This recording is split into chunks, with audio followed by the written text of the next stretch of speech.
Весенний призыв на срочную военную службу, утвержденный указом президента Республики Абхазия, начался 22 апреля. Церемония возложения цветов к мемориалу славы собрала не только представителей военных комиссариатов, но и призывников, которые с гордостью и уважением почтили память тех, кто отдал свои жизни за свободу и независимость нашей Родины.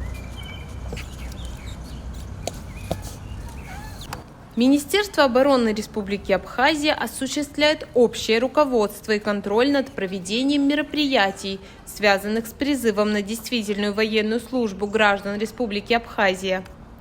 В соответствии с указом президента в республике началась призывная кампания с 1 апреля 2025 года. На данный период проведены все предварительные мероприятия, которые должны были проводиться в соответствии с данным указом. Все запланированное проведено в полном соответствии. На сегодняшний день у нас будет первая отправка войска молодого пополнения. Ожидаем хороший плодотворный призыв. Перед началом медкомиссии новобранцев встретили торжественным концертом. Нам с тобой говорят.